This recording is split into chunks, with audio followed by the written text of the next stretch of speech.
wabarakatuh. Alhamdulillahirabbil alamin wa bihi nasta'in ala umuri dunya waddin. Asyhadu an la ilaha illallah wahdahu la syarikalah wa asyhadu anna Muhammadan 'abduhu wa rasuluh al-mab'uts rahmatan lil alamin. Allahumma shalli wa sallim wa barik ala hadzal nabiyil karim wa ala alihi at-tahirin wa sahbihi at-tayyibin wa man tabi'ahum bi ihsanin ila yaumiddin. Amma ba'd, faqala Allah Ta'ala fil Qur'anil Karim, a'udzu billahi minasyaitonir rajim, bismillahirrahmanirrahim. Qul hal yastawi alladhina ya'lamuna wal ladhina la ya'lamun, innama yatadhakkaru ulul albab. Wa qala Rasulullah sallallahu alaihi wasallam, man yuridillahu bihi khairan yufaqihu fid din. Hadirin jamaah salat subuh Masjid Istiqamah yang dirahmati Allah Subhanahu wa taala, segala puja dan syukur senantiasa kita panjatkan kepada Allah Subhanahu wa taala atas karunia nikmatnya. Pada pagi hari ini kita masih bisa menjalankan salat subuh secara berjamaah. Semoga amal ibadah kita diterima oleh Allah Subhanahu wa taala. Salawat serta salam semoga senantiasa tercurah kepada junjungan kita Nabi besar Muhammad sallallahu alaihi wasallam. Insyaallah kita akan melanjutkan kajian kitab fikih sunnah. Kita sampai pada pembahasan tentang salat-salat sunnah ya, atau jenis-jenis salat sunnah, dan kita sudah membahas beberapa bagian tentang salat sunnah. Di antaranya adalah salat sunat rawatib, yaitu salat sunat yang mengiringi salat fardu. Kemudian juga kita sudah membahas salat sunat witir ya, salat sunat witir pada pertemuan yang lalu. Dan terakhir adalah bahwasanya dalam salat witir itu ada beberapa sunnah, di antara bacaan yang dibaca pada salat witir yaitu surat Al-A'la, kemudian Al-Kafirun, dan Al-Ikhlas dan Mu'awwidatain. Ini bila mana witirnya terdiri dari 3 rakaat ya. Kadang-kadang sholat malam secara umum juga disebut sholat witir, sehingga dalam satu hadis Rasulullah Sallallahu Alaihi Wasallam disebutkan melakukan sholat witir sebanyak 11 rakaat. Maksudnya itu adalah sholat malam secara keseluruhan, namun disebut dengan istilah sholat witir ya. Kemudian dalam sholat witir ini juga disunahkan kunut ya. Mazhab Hambali mensunahkan, berpandangan kunut sholat witir ini ada di semua sholat witir, baik di dalam Ramadan maupun di luar Ramadan. Ini disunahkan ya menurut mazhab Hambali. Namun mazhab Syafi'i mereka berpandangan bahwasanya kunut dalam sholat witir ini hanya disunahkan pada separuh terakhir bulan Ramadan ya, separuh terakhir bulan Ramadan. Dan di manakah tempat melakukan kunut pada sholat witir? Ya, umumnya dilakukan setelah ruku ya, setelah ruku pada rakaat terakhir atau rakaat ketiga kalau jumlah rakaatnya sebanyak 3 rakaat, atau juga bisa dilakukan sebelum ruku ya. Ada beberapa riwayat yang menjelaskan tentang hal itu, namun umumnya adalah dilakukan setelah ruku pada rakaat terakhir dengan mengangkat kedua tangan untuk berdoa di waktu kunut ya. Kemudian juga hadirin sekalian, ada doa yang dipanjatkan atau dibaca setelah witir ya. Ini sudah lazim kita baca ya, misalnya seperti bacaan subuhun kudusun rabbul malaikati waruh ya, subhanal malikil qudus, subhanal malikil qudus, subhanal malikil qudus, subuhun rabbul malaikati waruh ya. Ini doa dalam yang dibaca setelah sholat witir. Dan juga ada Allahumma inni a'udhu biridhaka min sakhatik wa bi mu'afatika min uqubatik wa bi gaminka la uhsi sanan alaik anta kama afnaita ala nafsik ya. Ini juga dibaca setelah sholat witir ya. Kemudian bagaimana hukum kunut di luar sholat witir ya? Kunut di sholat fardu ini dianjurkan bila mana ada satu peristiwa atau yang disebut dengan nazilah, peristiwa yang terjadi yang biasanya menimpa kaum muslimin secara umum ya. Ini namanya musibah yang misalnya ada musibah bencana alam, ataupun ada ya semacam pembantaian dan seterusnya, ada kehidupan yang susah misalnya paceklik dan seterusnya. Ini juga disunnahkan untuk membaca kunut ya dalam semua sholat, tidak hanya sholat subuh saja. maka disebut dengan kunut nazilah. Ya, disebut dengan kunut nazilah. Nazilah ini artinya peristiwa yang turun, ya, peristiwa atau kejadian yang turun yang ada, sehingga kaum muslimin disunahkan untuk membaca kunut di semua sholat fardu. Ya. Adapun kunut di sholat subuh ini yang menganggap sunnah adalah dalam mazhab Syafi'iyah. Di sini saya sebutkan al-qunutu fi sholati subhi ghairu masyru' illa fi nawazil fa fiha yaqnutu fihi wa fi sa'irus shalawat kama taqaddam. Ini Sayyid Sabiq termasuk ulama yang tidak sependapat dengan kunut sholat subuh, ya. Beliau mengatakan kunut di dalam sholat subuh ini tidak disyariatkan kecuali pada peristiwa-peristiwa yang terjadi, sebagaimana disyariatkannya pada sholat-sholat fardu yang lain, tidak hanya pada sholat subuh saja. Ini beberapa hadis yang menjadi sandaran bagi mereka yang tidak kunut pada sholat subuh. Di antaranya hadis yang bersumber dari Imam Ahmad, yang dikeluarkan oleh Imam Ahmad, Imam Nasa'i, Ibnu Majah dan Tirmidzi, dan disahihkan oleh Tirmidzi, bersumber dari Abi Malik Al-Asy'a'i. Abi Malik Al-Asy'a'i ini seorang tabi'in. Beliau ayahnya seorang sahabat. Dia mengatakan, kana abi, dahulu bapakku, qad shalla khalfa Rasulillah, salat di belakang Rasulullah sallallahu alaihi wasallam, wa huwa ibnu sittata asyrata sanatan. Pada saat itu beliau berusia 16 tahun ketika sholat di belakang Rasulullah. Wa Abi Bakrin, dan beliau juga sempat sholat di belakang siapa? Abu Bakar ketika beliau menjadi khalifah. Wa Umar wa Uthman, dan juga sholat di belakang Umar dan Utsman. Fakultu, maka aku bertanya kepadanya, akanu yaqnutun, apakah mereka melakukan kunut? Qala la, ay bunai muhdath, ya, wahai anakku, tidak, mereka tidak melakukan kunut, ya. Kemudian dari Anas bin Malik, anna Nabi sallallahu alaihi wasallam kana la yaqnutu fi sholati subhi illa idza da'a liqaumin aw da'a ala qaumin. Anas bin Malik menyebutkan bahwasanya Rasulullah sallallahu alaihi wasallam adalah beliau tidak kunut di sholat subuh kecuali kunutnya ini ada hajat, ya, ada keperluan mendoakan suatu kaum, mendoakan kebaikan atau mendoakan keburukan. Ya, ini yang tadi disebut dengan kunut nazilah, ya, kunut nazilah. Dan juga diriwayatkan dari Zubair wa khulafa'ut thalatha, dan 3 khulafa'ur rasyidin yang 3 tadi, annahum kanu la yaqnutuna fi sholatil fajri, mereka tidak kunut di sholat subuh, ya, sholat fajar. Wa huwa madhabul Hanafiyah wal Hanabilah, dan ini adalah madhab yang dianut oleh Imam Ahmad ibnu Hanbal, ulama-ulama Hanabilah dan ulama-ulama Hanafiyah, ya. Wa madhabus Syafi'iyah, adapun ulama-ulama Syafi'iyah, annal qunuta fi sholati subhi ba'da ar-ruku' min ar-rak'ati tsaniyah sunnatun. Kunut salat subuh yang dilakukan pada rakaat kedua setelah ruku' merupakan sunnah. Dalilnya apa? Lima rawahul jamaah illa Tirmidzi, sebagaimana hadis yang diriwayatkan oleh al-jamaah kecuali Imam Tirmidzi.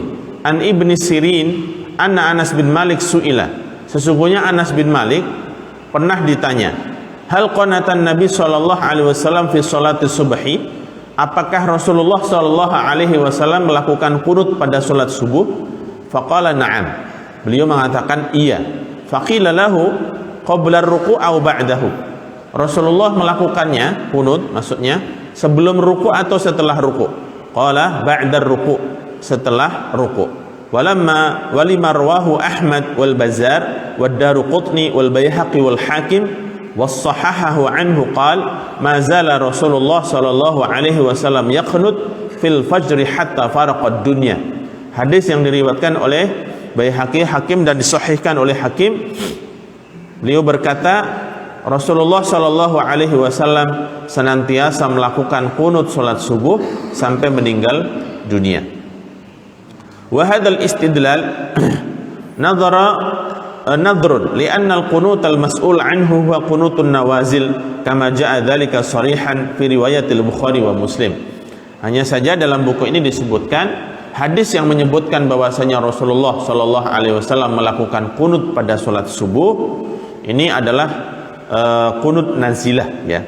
Wa amal haditsu tsani, adapun hadis yang kedua yang disebutkan bahwasanya Rasulullah sallallahu alaihi wasallam dinyatakan melakukan qunut pada sholat subuh sampai meninggal dunia, tidak pernah meninggalkannya. Hadis ini dipandang oleh sebagian ulama sebagai hadis yang tidak dianggap kuat ya. Intinya hadirin sekalian yang dirahmati Allah, perbedaan ini akan selalu ada begitu ya, dan semua punya argumentasi yang mendukung pendapatnya ya. Oleh karena itu ini adalah bagian-bagian perbedaan yang kita memang berlapang dada di dalamnya, dan perbedaan itu tidak mungkin akan kita hentikan sampai nanti hari kiamat, itu tidak mungkin ya hadirin sekalian. Oleh karena itu kaum muslimin yang berpandangan mengikuti mazhab Syafi'i bahwasanya sholat subuh itu ada kunutnya, atau sebagian kaum muslimin yang tidak berpandangan demikian, maka semuanya itu adalah hal yang baik. Ibnu Qayyim rahimahullah dalam kitabnya Zadul Ma'ad, beliau mengomentari tentang kunut salat subuh ini. Beliau mengatakan, man qanata fi subhi fahuwa afdal wa man lam yaqnut fahuwa afdal. Seseorang yang melakukan kunut di salat subuh, dia juga mendapatkan keutamaan, dan yang tidak melakukan juga mendapatkan keutamaannya. Intinya hadirin sekalian, tidak ada satupun ulama yang berpandangan bahwasanya orang kunut atau tidak kunut pada salat subuh menyebabkan sah dan tidaknya sholat subuh ya. Hadirin sekalian yang dirahmati Allah Subhanahu wa taala, itulah dalil-dalil yang argumentasi yang digunakan oleh para ulama untuk mendukung pendapat mereka. Berikutnya adalah sholat sunnah, masih kategori sholat sunnah, yaitu qiyamul lail. Qiyamul lail, qiyam ini artinya berdiri, lail itu malam ya, artinya sholat malam.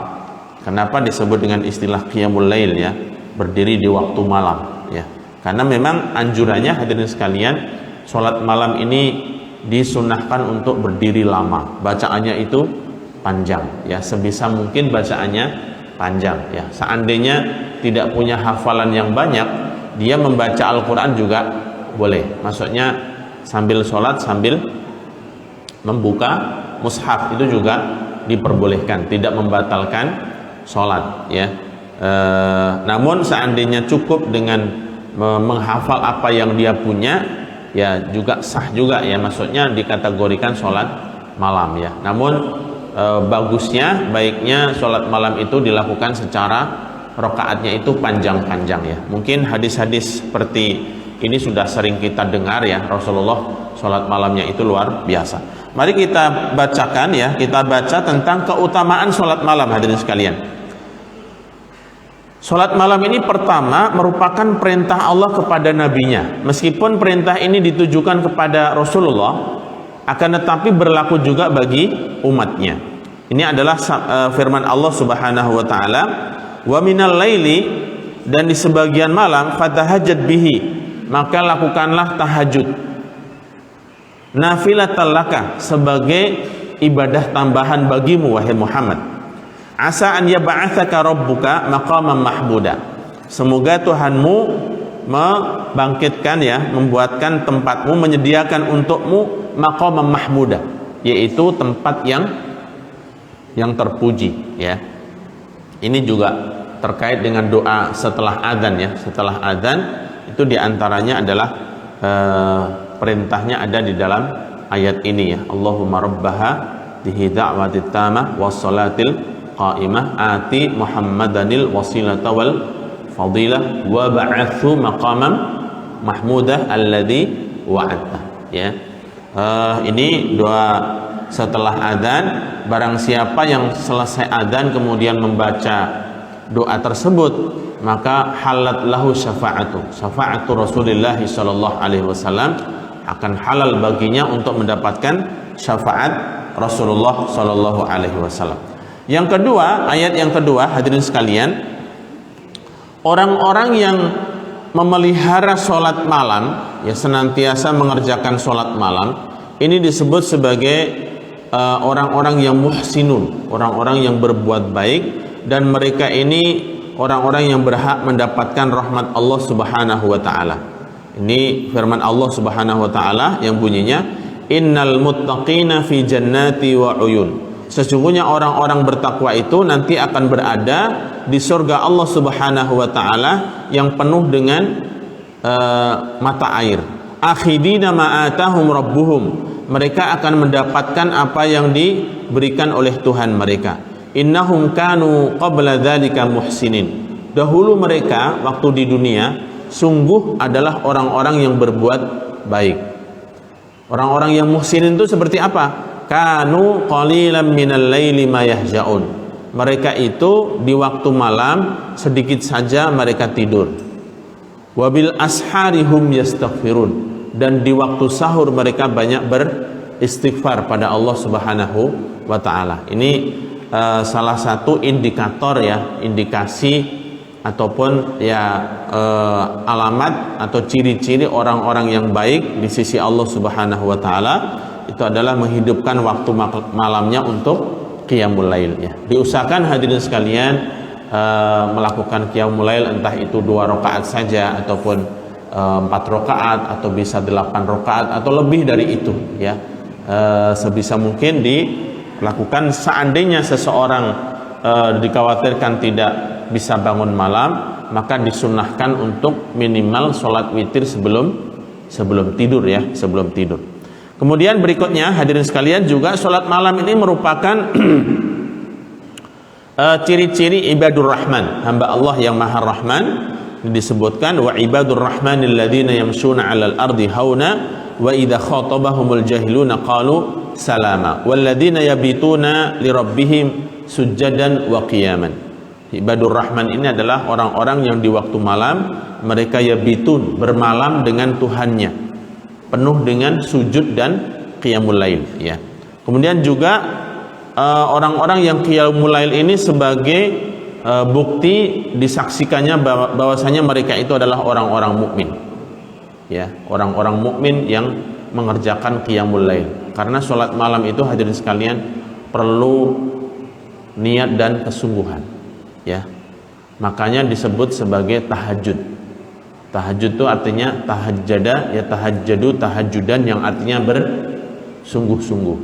Jadi bangun malam itu perlu kesungguhan ya, perlu kesungguhan, niat ya. Nanti ada orang yang niat kemudian tidak bangun, maka niatnya itu sudah ditulis ya. Kemudian hadirin sekalian, orang-orang yang qiyamul lail ini Allah sebut tidak sama dengan orang yang tidak qiyamul lail. Jadi berbeda. Ya, dalam satu ayat, amman huwa qanitun ana al-laili sajin wa qa'iman yahdharul akhirah wa yarju rahmata rabbih qul hal yastawi alladhina ya'lamuna wal ladzina la ya'lamun innama yatadzakkaru ulul albab. Apakah orang-orang yang berdiri di waktu malam sujud dan qiyamul lail dan mereka mengingat hari akhirat, mengharapkan rahmat Tuhannya, adakah sama orang-orang yang mengetahui dan orang-orang yang tidak mengetahui? Jadi tidak sama. Ini sebuah pertanyaan yang tidak perlu dijawab. Artinya jawabannya itu sudah otomatis ya, otomatis bahwasanya orang yang qiyamul lail dan yang tidak qiyamul lail itu tidak sama. Itu beberapa ayat hadirin sekalian yang menunjukkan perintah untuk qiyamul lail sekaligus fadilah atau keutamaan bagi orang-orang yang melakukan qiyamul lail. Dari beberapa hadis hadirin sekalian, kalau tadi ayat Al-Qur'an, ini adalah hadis Rasulullah sallallahu alaihi wasallam. Ya, awalu ma qadima Rasulullah sallallahu alaihi wasallam al-Madinah in jafalan nas ilaihi fakuntu mimman ja'ahu falamma ta'amaltu wajahu wastabantuhu araftu anna wajahu laysa biwajhin kadzdzab. Ini dari Abdullah bin Muslim mengatakan, ketika pertama kali Rasulullah datang ke Madinah, maka orang-orang itu berkerumun. Ya kan, ada berita Nabi baru itu pasti orang-orang pengen tahu siapa itu sosok Nabi baru, ya, Nabi terakhir di Madinah. Karena Rasulullah berasal dari Mekah ya, asalnya dari Mekah, kemudian hijrah ke Madinah.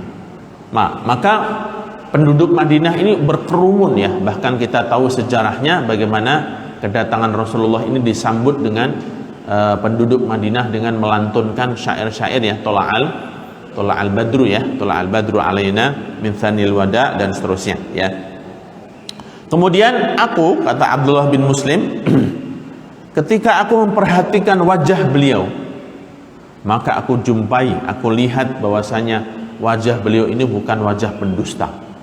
Ini ungkapan orang pertama kali melihat wajah Rasulullah sallallahu alaihi wasallam. Qala fa kana awwalu ma sami'tu min kalamihi, maka ucapan pertama kali yang aku dengar dari mulut beliau ketika berada di Madinah adalah ayuhan nas, wahai sekalian manusia, afsus salam, tebarkanlah salam kepada manusia ya, ketika berjumpa kepada sesama orang muslim untuk mengucapkan assalamualaikum ya. Mengucapkan assalamualaikum ini harus yang betul ya, teman sekalian ya, supaya artinya juga artinya sama ya, yaitu assalamualaikum. Ini sering sekali orang-orang kita ini mengucapkan salamnya kadang tidak fasih ya, tidak fasih, dan kadang orang Arab itu bingung. Kita mengatakan assalamualaikum ya misalnya, jadi matnya yang mana, panjang pendeknya ya, ini jadi merubah arti sebenarnya. Kalau mengucapkan salamnya itu tidak betul ya, maka mengucapkannya adalah assalamualaikum ya, assalamualaikum ya. Begitu juga termasuk sholat ya. Sholat itu kan penutupnya dengan mengucapkan salam ya, assalamualaikum ya, jangan salamualaikum ya. Salamualaikum itu jadi salamualaikum ya, assalamu alaikum, salam sejahtera untuk kalian semuanya ya. Jadi ini ada beberapa yang termasuk sholat ya, mungkin karena sudah kebiasaan lisannya begitu, ketika menutup sholatnya dengan salam itu assalamualaikum assalamualaikum ya, bukan assalamualaikum tapi assalamualaikum ya. Ini tentu tidak tepat ya mengucapkan salam seperti itu. Maka ucapan pertama kali yang disampaikan Rasulullah ketika di Madinah adalah afsus salam, tebarkanlah salam, wa at'imut ta'am, dan berikanlah makan, wasilul arham dan sambunglah tali silaturahim, wasallu bil lail wan nasu niyam, dan lakukanlah sholat malam di saat orang-orang sedang tidur, tadkhulul jannata bisalam, maka kalian akan masuk surga dengan selamat. Ya, ini pesan Rasulullah ketika pertama kali di Madinah. Dan juga dalam hadis lain, alaikum biqiyamil lail fa innahu da'bus shalihin qablakum, lakukanlah sholat malam karena sesungguhnya itu merupakan kebiasaan orang-orang soleh terdahulu, wa maqrabatun ila rabbikum, dan merupakan sarana mendekatkan diri kepada Tuhan kalian, wa mukaffiratun lisayyi'at, dan menghapus dosa-dosa, wa minhatun 'anil itsm, dan penghenti dosa ya, wa mutridatun lidai 'anil jasad, dan termasuk penyembuh penyakit dari penyembuh. Mutridatun itroda itu sebenarnya menolak ya, yang bisa menolak penyakit dari tubuh ya. Ini diantara sabda Rasulullah dan hadis ini sahih. Jadi sholat malam itu termasuk membuat orang sehat secara fisiknya ya, secara fisiknya. Diantaranya akan sesuai dengan atau berdasarkan hadis ini Rasulullah mengatakan sholat malam itu bisa menolak penyakit dari tubuh ya. Kemudian dari hadis lain, ini saya bacakan satu lagi saja hadisnya tentang perintah qiyamul lail ya. Rasulullah Shallallahu Alaihi Wasallam suatu hari didatangi oleh malaikat Jibril. Kemudian malaikat Jibril ini berkata, ya Muhammad, ishma syi'ta, hiduplah sesukamu, fa innaka mayyitun, sesungguhnya nanti engkau akan mati, wa'mal ma syi'ta, fa innaka majziyun bihi, dan berbuatlah sesukamu karena sesungguhnya semua perbuatan itu akan mendapatkan balasan, wa ahbib man syi'ta, fa innaka mufariquhu, dan cintailah orang sesuai dengan kehendakmu, maksudnya siapa saja silahkan kamu cintai, akan tetapi ketahuilah kamu akan berpisah dengannya. Wa'lam anna syarafal mu'min qiyamul lail, ketahuilah bahwasanya sesungguhnya kemuliaan seorang mukmin itu didapat dari qiyamul lail, dari mengerjakan qiyamul lail. Wa 'azzuhu istighna'uhu 'anil nas, dan wa 'azza istighna'uhu 'anil nas, dan lakukanlah untuk istighna 'anil nas itu tidak mengharap ya dari orang lainnya. Tapi intinya dalam hadis ini hadirin sekalian, malaikat Jibril berpesan kepada Nabi bahwasanya sholat malam itu merupakan bagian dari kemuliaan seorang mukmin ya.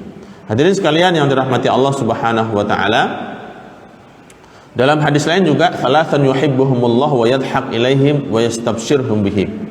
Ada 3 orang yang dicintai oleh Allah dan Allah tertawa dengannya, dan Allah bergembira dengan 3 orang tersebut. Ini sifat-sifat Allah yang kita yakini saja ya, tidak perlu kita bayangkan bagaimana tertawanya Allah Subhanahu wa taala ya.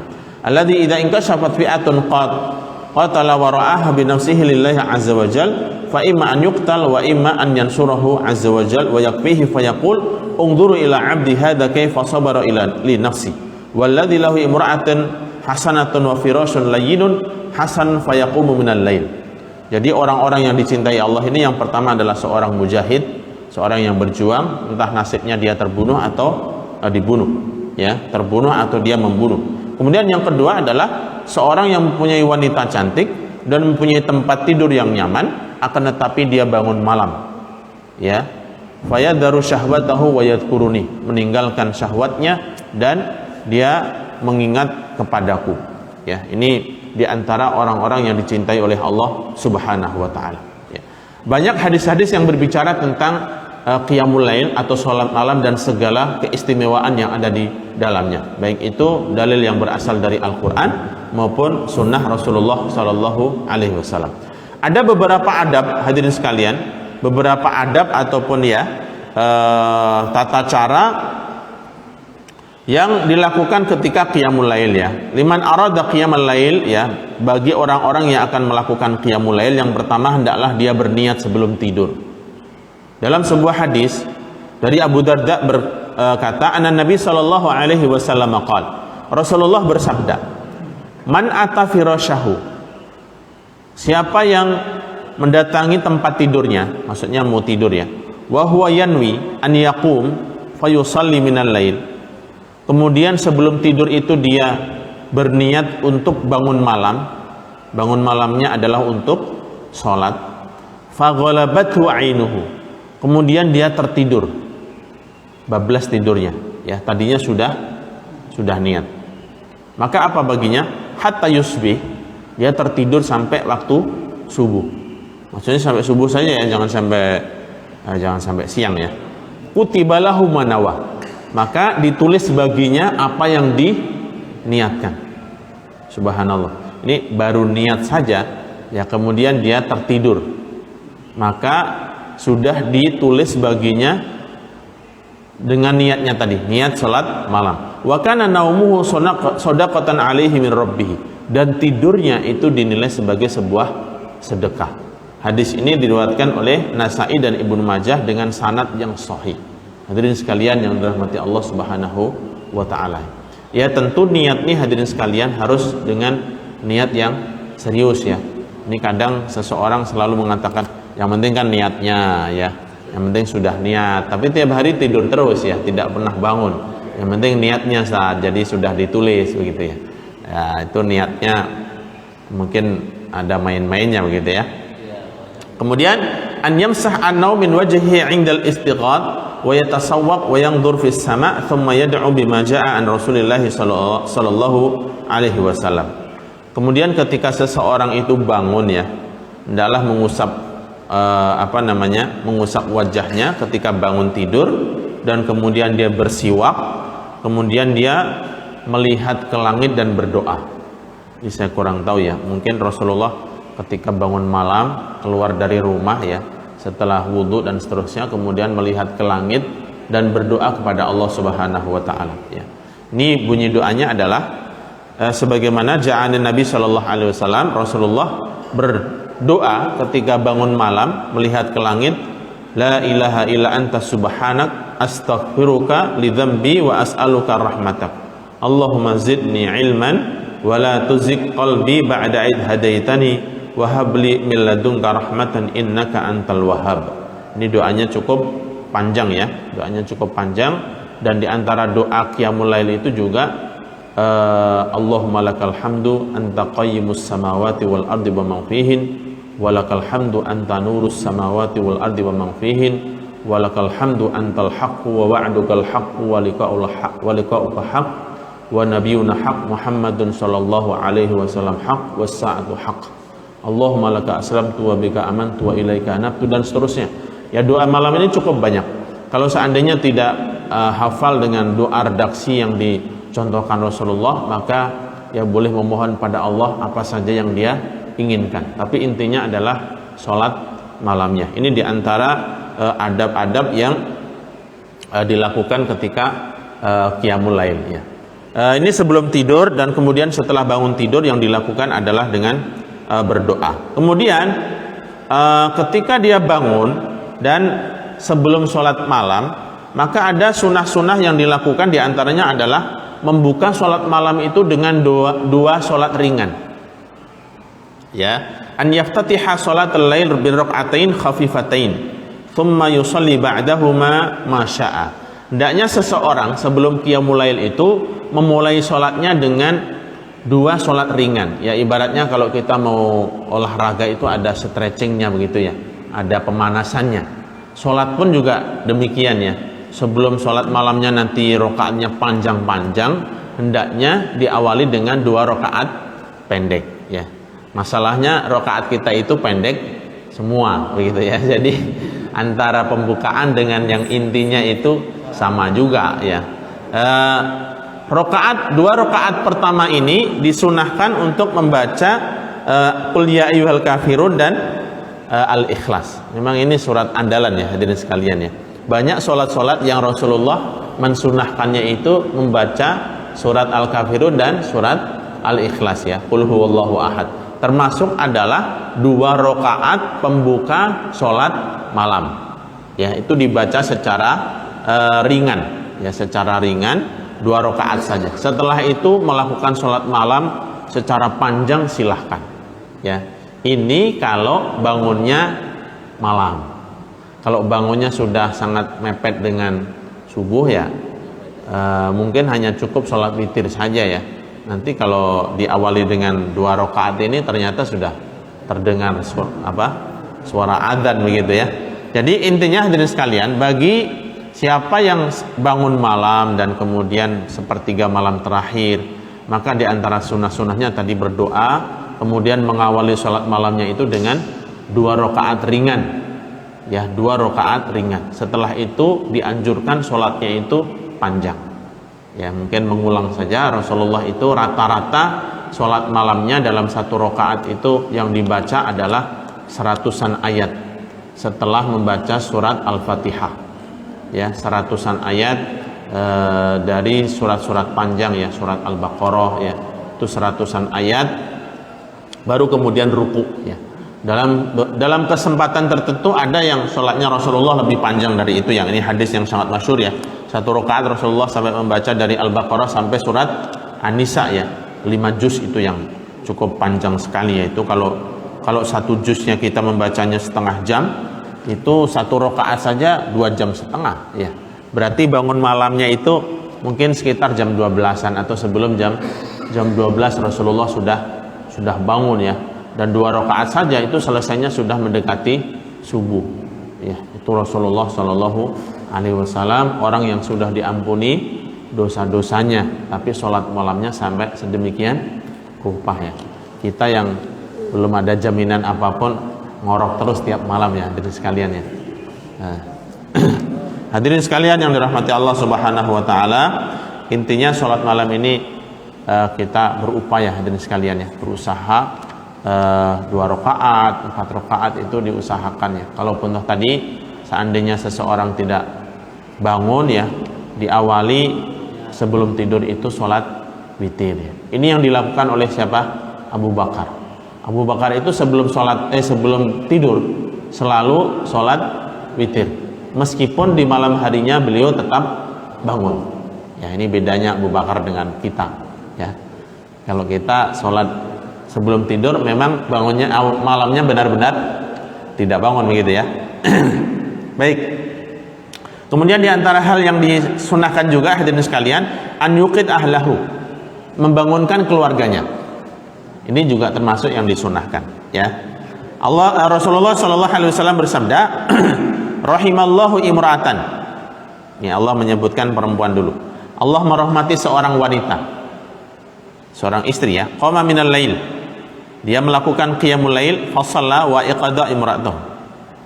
Imru'an ya, Allah merahmati seorang laki-laki yang bangun malam kemudian sholat. Wa iqada imra'atahu, kemudian dia membangunkan istrinya. Fa in abad, jika istrinya itu susah bangun, enggan, nadhaha fi wajhil ma, maka dia percikin air di wajahnya. Dipercikin saja ya, jangan digebyur. Rahimallahu imra'atan, dan sebaliknya juga Allah merahmati seorang wanita. Qamat minal laili, yang bangun malam, fa shalat, kemudian dia sholat, wa iqadat zaujah, kemudian setelah itu dia membangunkan suaminya. Fa in aba, jika suaminya itu enggan ya, malas bangun, nadhahat fi wajhil ma, sama, dia memercikkan air di wajahnya.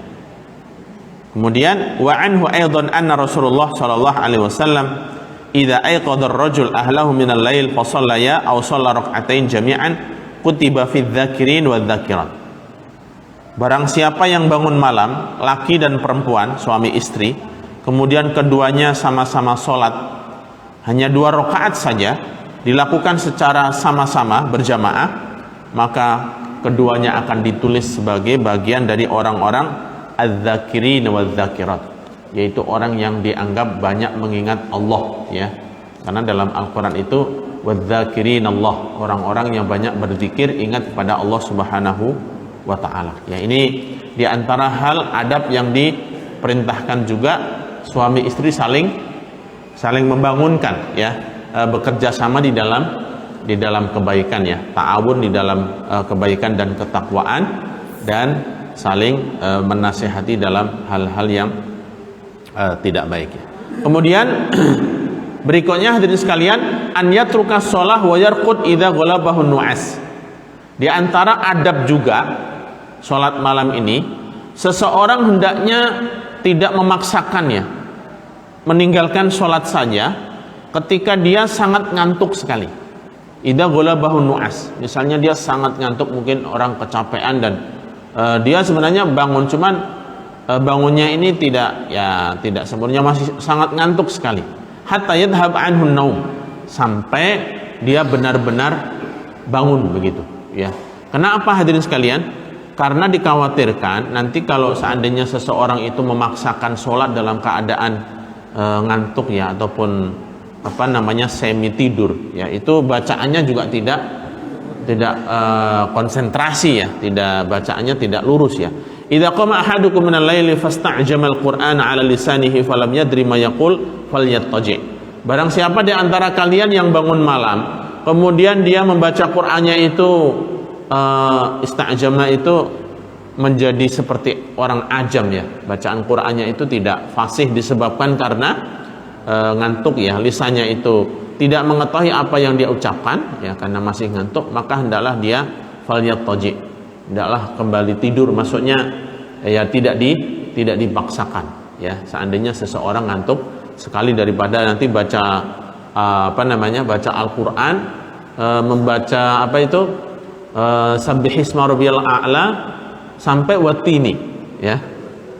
Kan ada orang yang tidak berani waktu sholat itu membaca surat Al-A'la ya, sabbihisma rabbikal a'la ya, qad aflaha man tazakka, itu masuk ke surat wasyamsi ya, yang tadinya qad aflaha man tazakka wa dzakara isma rabbih fa shalla bal tu'thirunal hayatad dunya dan seterusnya. Tapi giliran membaca qad aflaha man tazakka ya, wa qad khaba man dassaha ya, tercampur dengan surat yang yang lain ya. Yang lain ini karena tidak sadar ya, untuk mungkin hafalannya tidak sempurna, apalagi dalam kondisi yang ngantuk ya, kondisi yang ngantuk ya. Atau mungkin membaca surat tidak selesai-selesai, ini yang mungkin sering terjadi, qul ya ayyuhal kafirun mutar-mutar tidak selesai. Dulu kalau saya di pondok hadirin sekalian, karena diharuskan ada qiyamul lail berjamaah ya, malam Selasa dan malam Kamis.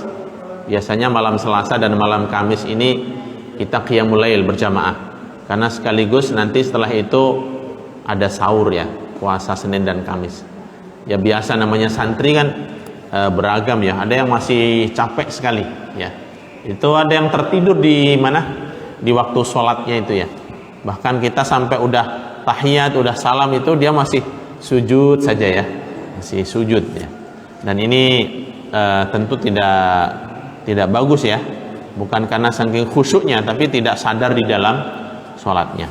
Ini juga bukan hanya qiyamul lail ya, saya maksudnya ya kadang menjumpai jamaah-jamaah sholat itu mungkin seharian dia kerja keras mencari nafkah begitu ya, sholat maghrib isya itu sudah lelah ya.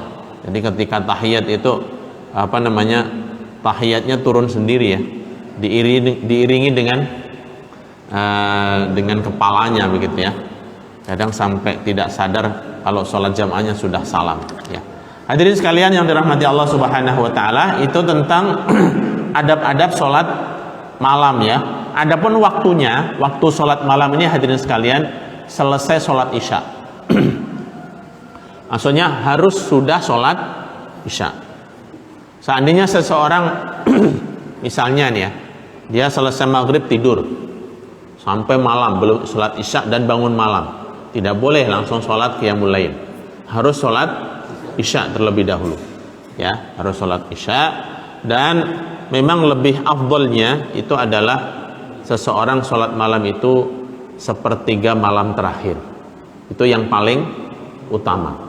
Yang paling utama adalah sepertiga malam terakhir. Seandainya kita bagi waktu malam itu berapa jam, kalau dari isya, sekarang isya itu taruhlah sampai setengah 8 ya, anggaplah jam 8 ya, subuh itu jam 4. 8 ke 4 itu berapa jam Pak Imam? Kan matematikanya bagus Pak Imam. 8 jam. Nah 8 jam itu dibagi 3 ya, sekitar 2 jam setengah atau 3 jam ya. 3 jam itu namanya sepertiga malam terakhir. Kalau jam 4 berarti 3, 2, 1. Bangunnya mulai dari jam 1. Kayaknya masih terlalu malam ya. Masih terlalu malam. Itu bagi yang sudah terbiasa maka tidak terlalu malam ya. Kalau memang tidak terbiasa memang ya masih malam sekali ya. Baik, tapi intinya antara rentang waktu itu ya hadirin sekalian, rentang waktu itu yang paling utama. Seandainya seseorang selesai sholat isya kemudian sholat tarawih juga itu boleh. Adapun jumlahnya jumlah sholat malam hadirin sekalian ini sudah sering kita bahas ya, bahwasanya sholat malamnya Rasulullah itu berapa rakaat hadirin sekalian? 8 rakaat ya. Dalam sebuah hadis Aisyah menyebutkan misalnya Rasulullah SAW melakukan sholat malam baik di bulan Ramadan maupun di luar Ramadan tidak lebih dari 11 rakaat ya. Tapi perlu kita pahami hadirin sekalian, memang sholatnya Rasulullah itu bagus ya, maksudnya panjang begitu ya. Jadi 8 rakaat 11 rakaat itu memang ya sempurna, maksudnya full waktunya itu ya, full waktunya, sehingga kalaupun mau menambah itu harus perlu waktu lagi. Seperti tadi yang saya sampaikan, 1 rakaat rata-rata yang dibaca Rasulullah itu 100-an ayat dari ayat-ayat yang panjang ya. Kalau kita misalnya ayatnya pendek-pendek dari juz amma ya mungkin bisa lebih dari 8 rakaat ya. Intinya hadirin sekalian, para ulama ini sebatas yang saya tahu memahami hadis ini bukan sebagai sebuah batasan sholat malam, bukan sebagai sebuah batasan. Sebagai dalilnya hadirin sekalian, pada masa Umar bin Khattab, beliau membuat sholat malam ya, khususnya pada bulan Ramadan, dibuat secara berjamaah dan jumlahnya sebanyak 20 rakaat. Artinya beliau memahami bahwasanya hadis yang menyebutkan Rasulullah sholat malam sebanyak 8 rakaat ini bukan sebuah batasan. Maksudnya jumlah rakaatnya harus sebanyak itu, tidak. Sebagaimana juga pada masa Umar bin Abdul Aziz disebutkan bahwasanya pada masa beliau itu sholat malam dilakukan sampai 40 rakaat. Karena hadirin sekalian, sholat malam itu semakin rakaatnya banyak, kan semakin pendek ya. Maksudnya gerakannya itu semakin banyak, dan itu semakin membuat rasanya lebih ringan. Ya, orang sholat malam 2 rakaat saja berdiri 1 jam dengan 8 rakaat yang setiap mungkin 2 menit rukuk sujud, maka lebih ringan yang 8 rakaat. Hadirin sekalian, ya oleh karena itu sebagian ulama menganalisa kenapa pada masa Umar dilakukan sholat malam 20 rakaat, pada masa Umar bin Abdul Aziz sampai 40 rakaat. Karena memang kaum muslimin ini tingkat keimanannya semakin, kualitasnya semakin turun ya, sehingga dibuatlah sholat malam itu yang ringan bagi mereka. Sampai hari ini hadirin sekalian masih ada kebiasaan ya di salah satu masjid di Mesir sana itu, dalam satu malam itu mengkhatamkan Al-Quran, sholat malamnya, Masya Allah ya. Setiap malam itu mengkhatamkan Al-Quran. Atau gak lupa ya, apakah satu rakaatnya itu satu sholatnya ya, 2 rakaat itu 1 juz, atau malam itu mengkhatamkan Al-Quran. Jadi sholat malamnya itu dimulai dari setelah Isya sampai menjelang subuh. Masya Allah, saya tidak kebayang itu capeknya seperti apa ya. Saya sering dulu ikut mungkin hampir setiap malam ya Ramadan di Masjid Nabawi ya, atau sebagian di Masjidil Haram Mekah ya. 1 malam 1 juz aja itu sudah lumayan ya. Di sini kan biasa juga ya sholat tarawih 1 juz ya. Kalau di Madinah Mekah itu kan bacaannya memang ya bacaan tartil yang kita saksikan itu sudah lumayan ya, sudah lumayan ya, capek lah ya. Sebagian kaum muslimin biasanya akan keluar dari masjid ketika mendapatkan 8 rakaat ya. Katanya alasannya sunnah Rasulullah 8 rakaat. Padahal kalau kita mau tanya secara jujur, mungkin lebih kepada capean ya, 20 rakaat dengan 8 rakaat ya. Baik hadirin sekalian yang dirahmati Allah Subhanahu wa taala, itu mengenai sholat malam ya, mulai dari dalil-dalil Al-Quran dan sunnahnya, kemudian keutamaannya, kemudian waktunya kapan yang paling utama waktu dilakukan sholat malam, dan yang terakhir adalah jumlah rakaat ya, jumlah rakaat yang dilakukan oleh Rasulullah Sallallahu Alaihi Wasallam. Ini saya bacakan satu hadis dari Samurah bin Jundub radhiyallahu anhu qala amarna Rasulullah sallallahu alaihi wasallam an nusalli minal lail maqalla au kathur wa naj'al akhir dzalika witran. Rasulullah memerintahkan kepada kami untuk melakukan sholat di waktu malam, banyak atau sedikit, dan akhir dari sholat malam itu dengan witir ya, sebagai penutup dari sholat malam itu diakhiri dengan sholat witir ya. Namun di saat yang sama hadirin sekalian, juga sholat witir itu bisa dilakukan sebelum tidur ya. Hampir-hampir sholat witir ini menjadi sebuah keharusan. Makanya dalam mazhab Hanafiyah, sholat witir ini hukumnya wajib ya, hukumnya wajib ya. Wajib itu bukan fardu ya, wajib itu berbeda dengan fardu menurut ulama Hanafiyah ya. Kalau fardu itu seperti sholat 5 kali sehari semalam, zuhur, asar, maghrib, isya, subuh, itu fardu. Seseorang yang mengingkari fardu sholat ini, maka dia dianggap kafir dan keluar dari Islam. Tapi kalau wajib, ini jika seseorang meninggalkan atau mengingkarinya tidak sampai kufur ya, karena dalilnya tidak seperti sekuat dalil perintah fardu. Baik hadirin sekalian yang dirahmati Allah Subhanahu wa taala ya, masih ada beberapa pembahasan lagi terkait tentang sunnah-sunnah sholat ya, termasuk qiyamul lail di bulan Ramadan. Kemudian ada sholat sunat duha, sholat istikharah, sholat tasbih, sholat hajat, sholat taubat, sholat khusuf, sholat gerhana ya, sholat istisqa, dan beberapa sholat sunat ya yang disunnahkan oleh Rasulullah Sallallahu Alaihi Wasallam. Mungkin insyaallah nanti berikutnya akan kita bahas secara ringkas saja jenis-jenis sholat sunnah yang ada dalam agama kita. Demikian yang bisa kita kaji pada pagi hari ini, hadirin sekalian. Semoga bermanfaat bagi kita semuanya. Bagi yang sudah menyelami dan mendengarkan atau memahami tema tentang masalah sholat sunnah ini, semoga pembahasan ini menjadi penguat bagi kita semuanya. Demikian yang bisa saya sampaikan. Aku qouli hadza astaghfirullahaladzim. Sallallahu ala nabiyina Muhammadin wa ala alihi wa sahbihi wasallam. Alhamdulillah, yang menyampaikan pelajarannya pada pagi hari ini terkait masalah sholat sunnah yang tentunya akan disampaikan dan menambah wawasan kita. Barangkali ada pertanyaan, sekarang satu, ada lagi, dua, ya langsung pertanyaan.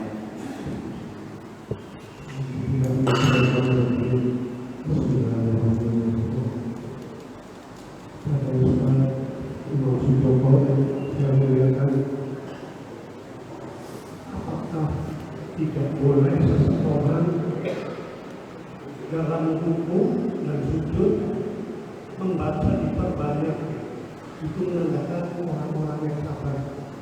Terima kasih. Ya.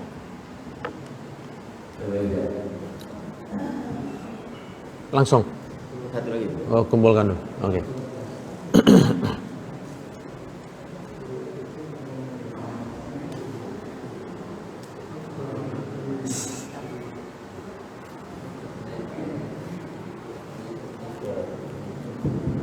Assalamualaikum warahmatullahi wabarakatuh. Waalaikumsalam. Ustaz, tadi kita pertama kali membahas tentang kunut. Ya. Bagaimana nanti kunut berdoa untuk kebaikan dan keburukan.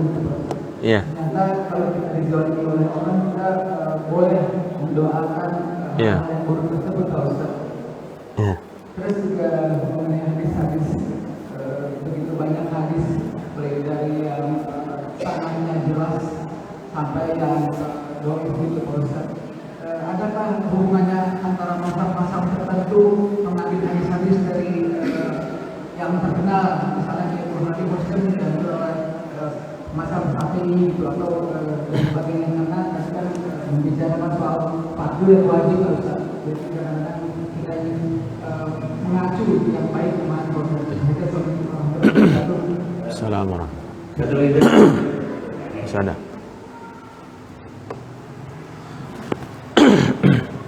Assalamualaikum warahmatullahi wabarakatuh. Waalaikumsalam warahmatullahi wabarakatuh. Saya mau nanya, apa niatnya sholat sunnah sebelum sholat Jumat? Ada nggak apa niat sholat sunnah sebelum sholat Jumat? Qobliyah Jumat. Niatnya kalau ada apa-apa? Ya. Baik. Ya. Baik, yang pertama ya, pertanyaan apakah boleh seseorang pada waktu rukuk dan sujud ini memperpanjang bacaannya, yaitu mengulang-ulang ya. Bacaan pada waktu rukuk dan sujud ini ada beberapa yang sama ya hadirin sekalian. Misalnya seperti Subhana rabbiyal azimi, dalam riwayat lain Subhana rabbiyal azimi wa bihamdi, atau dalam sujud Subhana rabbiyal a'la, dan juga riwayat lain Subhana rabbiyal a'la wa bihamdi. Ada juga Subuhun Kudusun Rabbul Malaikati Waruh. Ini juga dibaca pada waktu rukuk dan sujud. Dan juga ada Subhanaka Allahumma wa bihamdika Allahumma gfirli. Ya, ini juga ada doa dalam sujud. Ya, dalam rukuk dan sujud. Apakah boleh seseorang mengulang-ulang bacaannya? Ya, mungkin yang sering kita dengarkan bacaannya itu sebanyak berapa? 3 kali ya. 3 kali kalau dalam buku-buku tuntunan sholat itu ya. Nah, itu paling tidak demikian hadirin sekalian. Kenapa? Supaya sholatnya itu khusyuk. Jadi atau tumak ninah.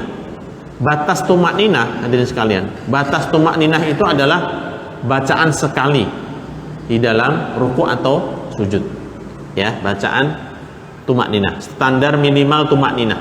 Jadi ketika seseorang ruku kemudian membaca Subhana rabbiyal azimi, kemudian bangun, itu maka dianggap tumak nina. Bagaimana dengan orang yang ingin mengulang-ulanginya? Sangat boleh ya. Dia mengulang-ulanginya, doanya, memohon ampun, dia memuji Allah Subhanahu wa ta'ala diulang-ulang, bahkan sampai puluhan kali, ratusan kali boleh. Ketika dia sholat sendiri. Ketika dia sholat sendiri ya. Rasulullah Shallallahu alaihi wasallam sholat malam itu panjang rukuknya mendekati panjangnya beliau berdiri. Tadi yang saya sampaikan, ketika sholat malam Rasulullah itu rata-rata ayat yang dibaca adalah sebanyak kurang lebih 100 ayat. Ya, bahkan dalam riwayat lain Rasulullah pernah sholat malam satu rakaat itu membaca dari surat Al-Baqarah sampai surat An-Nisa, yaitu kurang lebih 5 juz. Ya. Kemudian dalam riwayat itu disebutkan ketika Rasulullah rukuk, maka lamanya beliau rukuk itu mendekati lamanya beliau berdiri. Berarti kan panjang, ya, panjang sekali.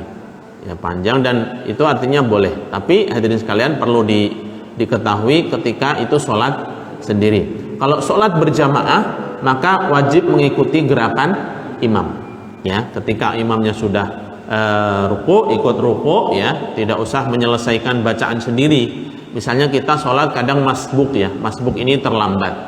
Kemudian baru masuk sholat, kita baru membaca Al-Fatihah, baru sedikit imamnya sudah ruku, maka kita segera ikut ruku, ya. Jangan menyempurnakan bacaan sendiri sampai kemudian tertinggal banyak oleh gerakan imam. Imamnya ruku, kita masih berdiri, sampai dia iktidal kita masih berdiri. Itu sama halnya kita kayak sholat sendiri, tidak sholat berjamaah, ya. Jadi kalau sholatnya sendiri maka silahkan saja, ya. Boleh, sangat boleh seseorang membaca bacaan dengan diulang-ulang, ya.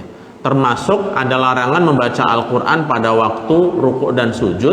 Namun kalau kebetulan yang kita baca itu doanya ada dalam lafaz Al-Quran, maka tidak mengapa, asalkan niatnya bukan sedang tilawah Quran, tapi niatnya adalah kita berdoa, ya, itu boleh, ya.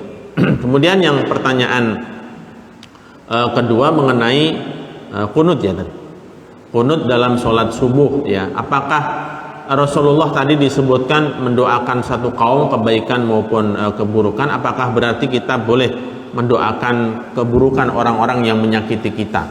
Kalau kita lihat konteksnya hadis ini sifatnya kemaslahatan umum, bukan pribadi, ya. Maksudnya Rasulullah mendoakan satu kaum itu karena kaum itu dalam riwayat yang lain disebutkan ini adalah dari kabilah Urainah. Kabilah Urainah ini kabilah yang apa, ya, boleh dibilang murtad dia. Jadi pernah datang kepada Rasulullah sekelompok kaum, mereka mengadukan sakit perut, ya. Datang pada Rasulullah mengadu sedang sakit, maka Rasulullah memberikan tawaran, ya, memberikan tawaran untuk supaya sekelompok kaum ini datang ke penggembala onta zakat yang sedang digembalakan. Silahkan kamu minum dari susunya dan dari kencingnya, ya, dari susu onta dan dari kencing onta. Maka mereka itu pergi ke ladang itu, ya, sesuai anjuran Rasulullah, dan minum dari susu onta dan juga kencing onta, dan mereka itu sembuh, ya, sembuh. Namun ternyata mereka itu bukannya terima kasih, ya, tapi penggembala onta ini dibunuh, ya, dibunuh, dan kemudian ontanya dibawa lari. Dan dalam riwayat lain juga ada sekelompok kabilah itu meminta Rasulullah supaya dikirim sejumlah sahabat untuk mengajarkan Al-Quran kepada mereka. Dan Rasulullah pun mengutus beberapa sahabat penghafal Quran, ya, atau mungkin kalau belum penghafal Quran adalah orang-orang yang ahli Al-Quran. Setelah dikirim ke sana, ternyata bukan mereka diminta untuk mengajar Quran, tapi mereka itu dibunuh, bahkan dimutilasi. Maka Rasulullah mendengar peristiwa ini sangat marah sekali, sehingga ini bukan urusannya dengan Rasulullah secara pribadi, tetapi terhadap kemaslahatan kaum muslimin. Maka Rasulullah pun mendoakan kepada mereka, ya Allah, jika mereka ini orang-orang yang dolim, hancurkanlah. Pokoknya didoakan dengan keburukan, sampai turun firman Allah Subhanahu wa Ta'ala yang bunyinya itu,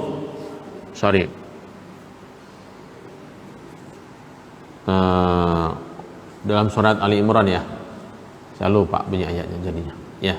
Ini ayat ini turun terkait kunut nazilah tadi. Sehingga Rasulullah sudah berdoa selama 1 bulan. Ya, Rasulullah sudah berdoa selama 1 bulan mendoakan kabilah Qurainah ini keburukan pada mereka, maka turun firman Allah Subhanahu wa taala yang intinya meminta Rasulullah untuk berhenti berdoa mendoakan keburukan mereka. Karena itu adalah hak Allah atau urusan Allah Subhanahu wa taala. Apakah Allah akan mengampuni mereka ataukah Allah akan mengadab mereka? Sesungguhnya mereka itu kaum yang zalim, ya. Jadi kalau dalam hadis-hadis yang lain kita tidak diperintahkan untuk mendoakan keburukannya kepada orang lain. Namun orang yang berbuat zalim ini supaya berhati-hati dan takut khawatir didoakan oleh orang yang dizalimi. Ini ditujukan kepada orang yang berbuat zalim. Karena kata Rasulullah, fa innahu laisa bainahu wa bainallahi hijab. Orang-orang yang dizalimi ini antara dia dengan Allah Subhanahu wa taala tidak ada hijab, tidak ada pembatas. Oleh karena itu supaya orang berhati-hati, ya. Namun di saat yang sama orang yang dizalimi ini tidak diperintahkan untuk mendoakan keburukan. Kemudian yang kedua mengenai hadis sahih, ya, apakah para ulama mazhab itu kembali kepada hadis-hadis sahih, kepada Bukhari, Muslim dan seterusnya. Mungkin perlu kita ketahui, ya hadirin sekalian, keberadaan mazhab, ya, seperti Imam Syafi'i, Imam Hanafi, Imam Malik, Imam Syafi'i dan Imam Hambali itu ada sebelum adanya buku-buku hadis. Jadi buku-buku hadis seperti Sahih Bukhari, Sahih Muslim, Sunan Abu Dawud, Sunan An-Nasai, Sunan Ibnu Majah, Sunan At-Tirmidzi ini ada pada abad ketiga, ya, tahun 200-an Hijriah sekian. Adapun Abu Hanifah ini lahir masih puluhan, ya, tahun 70-an, ya, 70-an Hijriah. Kemudian Imam Malik 80-an atau 90-an, kemudian mereka meninggal di tahun 100-an sekian. Imam Syafi'i lahir pada 150, meninggal pada 204. Nah, itu masih sejaman juga dengan Imam Ahmad bin Hambal. Oleh karena itu tidak ada para imam mazhab itu mengatakan sebagaimana diriwayatkan oleh Bukhari, karena Bukhari itu adanya setelah mereka. Namun kodifikasi hadis, ya, pengumpulan hadis-hadis yang dikumpulkan dalam kitab-kitab, dan kitab-kitab ini dianggap muktabar, itu adalah 6 kitab hadis itu. Yang paling utama adalah Sahih Bukhari dan Sahih Muslim. Secara hadisnya mereka tentu menggunakan hadis-hadis sahih. Hadis sahih menurut pandangan mereka sesuai dengan tradisi keilmuan yang ada pada masa itu. Ya, pada masa itu mereka juga belajar hadis, mendapatkan hadis, ya, namun tentu bukan riwayat Bukhari Muslim, ya. Adapun sekarang misalnya dalam bukunya mazhab Syafi'i ada hadis yang diriwayatkan oleh Bukhari Muslim, itu adalah hasil dari karya orang-orang ulama yang hidup setelahnya. Ya, mereka itu melakukan namanya tahqiq, ya. Tahqiq itu memastikan hadis ini sesuai dengan hadis siapa. Maka setelah ditahqiq, beberapa hadis mungkin sesuai dengan riwayat Bukhari, sebagian sesuai dengan riwayat Muslim. Intinya para ulama-ulama mazhab itu, hadirin sekalian, mereka di dalam beristihad, mengistinbat hukum, ya, atau mengeluarkan hukum, mengambil kesimpulan hukum itu juga berdasarkan hadis-hadis yang sahih, tentunya sesuai dengan keilmuan yang ada pada mereka ada, ya, pada masa mereka ada, ya. Termasuk Abu Hanifah yang dikenal dengan kayak menolak hadis gitu, ya, hadis ahad, lebih mendahulukan qiyas ataupun logika daripada hadis ahad. Kalau yang saya tahu, hadirin sekalian, karena pada masa Abu Hanifah pemalsuan hadis ini luar biasa. Maksudnya orang sedikit-sedikit mengatakan kata Rasulullah, sedikit-sedikit mengatakan Rasulullah bersabda. Maka sebagai bentuk kehati-hatiannya, Abu Hanifah itu tidak menerima hadis yang diriwayatkan oleh satu orang saja, harus dikuatkan dengan perawi yang lain. Ini sebagai bentuk kehati-hatian, ya, bukan berarti Abu Hanifah menolak hadis ahad, ya. Kemudian yang pertanyaan terakhir tentang niat sholat sunnah sebelum Jumat, ya. Kalau niat itu dilafatkan, ya, maka bunyinya nawaitu usolli sunnatal qoblal jum'ah rakaatain mustaqbilal qiblati adaan lillahi ta'ala, ya, kalau dilafadzkan dalam lisan. Kalau tidak dilafadzkan dalam lisan, ya dilafadzkan dalam hati saja. Dalam hati bunyinya usolli sunnatal qoblal jum'ati raq'ataini mustaqbilal qiblati adaan lillahi ta'ala, ya. Kalau dalam mazhab Syafi'i, ya, niat itu paling tidak harus mencakup 3 unsur. 3 unsur itu adalah jenis waktunya, jenis waktunya, qadhaan atau adaan. Dilakukan itu pada waktunya atau di luar waktunya. Kemudian yang kedua, unsur yang harus ada itu adalah jenis sholatnya. Ya, jenis sholatnya itu sholat sunnah atau sholat wajib. Ini niatnya harus jelas, ya. Takutnya orang sholat maghrib tapi niatnya sholat isya atau kebalikannya, ya. Kemudian dia dilakukan dengan secara mustaqbilal qiblah, ya, adaan ataupun qadhaan tadi, yaitu dilakukan pada waktunya. Kalau pada waktunya ini bunyinya adaan, kalau dilakukan di luar waktu namanya qadhaan, ya. Ini niat, ya. Memang masalah niatnya hadirin sekalian, dalam mazhab Syafi'i yang saya ketahui, ulama-ulama Syafi'iyah yang mengatakan bahwasanya melafadzkan niat itu mustahab, dianjurkan, ya, dianjurkan. Tetapi di saat yang sama semua ulama sepakat, termasuk ulama Syafi'iyah, bahwasanya pangkal niat itu ada dalam hati. Seandainya lafadz lisannya itu sudah berbunyi tapi hatinya belum niat, maka niatnya tidak sah. Termasuk juga dalam mazhab Syafi'i. Jadi inti niat itu ada dalam hati-hatinya, harus mantap melakukan ibadah yang akan dilakukan. Kapan itu dilakukan? Kalau sholat itu dilakukan dia sebelum atau pas menjelang takbiratul ihram. Itulah tempat niat, ya, tempat niat. Ada sebagian orang yang mengatakan, kan dari rumah sudah niat. Niat itu adalah qasdu syai' muqtarinan bi fi'lihi, menyengaja sesuatu dan langsung disertai dengan perbuatan itu. Kalau dari rumah ini kan, dari rumah ke masjid masih banyak perbuatan-perbuatan yang lain yang dilakukan, menyapa orang, kemudian atau mungkin sebelum ke masjid mampir warung beli minuman karena haus, ya. Kalau niat sholatnya dihitung dari sejak dari rumah dan jalan dianggap sholat, kan masih ada perbuatan-perbuatan lain. Ini yang saya maksud adalah perbuatan sholatnya itu difokuskan niatnya ketika seseorang takbiratul ihram, ya, niat sholat kemudian takbiratul ihram. Oleh karena itu Rasulullah bersabda, fa innas shalah tahrimuha takbir wa tahliluha taslim. Sholat itu haramnya adalah semenjak orang takbiratul ihram, dan halalnya kembali adalah ketika salam. Ketika orang sudah Allahu Akbar, maka haram untuk melakukan aktivitas lain, berbicara, makan, minum, itu diharamkan. Kalau sampai melakukannya maka sholatnya batal. Kapan halal kembali? Kapan halal kembali melakukan aktivitas di luar sholat? Setelah mengucapkan salam. Ketika assalamualaikum, maka dia sudah keluar dari wilayah sholat, sehingga halal kembali untuk melakukan aktivitas yang lain. Wallahu a'lam bishawab. Cukup, ya? Alhamdulillah, terjawab. Terima kasih sudah menonton kita.